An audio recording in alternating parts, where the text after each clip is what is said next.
আমাদের দেশের একজন বিশিষ্ট রাজনীতিবিদ, দীর্ঘদিন জেলে ছিলেন, কোরআন পড়েছেন, বারবার পড়েছেন। আমি জানি না অর্থ বুঝে পড়েছেন কিনা।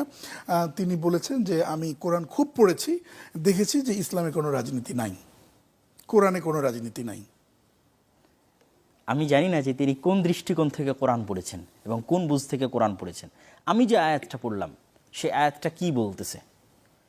সে আয়াতটা তো এটাই বলতেছে যে সে ইসলাম সমগ্র পৃথিবীর উপর বিজয়ী হবে, যে সমগ্র পৃথিবীর সকল কিছুর উপর বিজয়ী হবে।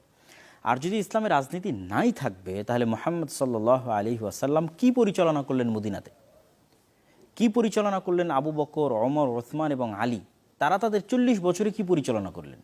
তারা কি শুধু একটা রিলিজিয়ান, ধর্মীয় আচার অনুষ্ঠান, মসজিদের মধ্যে থাকা, জিকির আজকার করা, এটি নিয়ে ব্যস্ত থেকেছেন? না তারা যুদ্ধ বিগ্রহ করেছেন, রাষ্ট্র পরিচালনা করেছেন? জিজিয়া নিলেন বা কর নিলেন, রাষ্ট্র শাসন করলেন, ঐতিহাসিক শাস্তি দিলেন। শাস্তি দিলেন।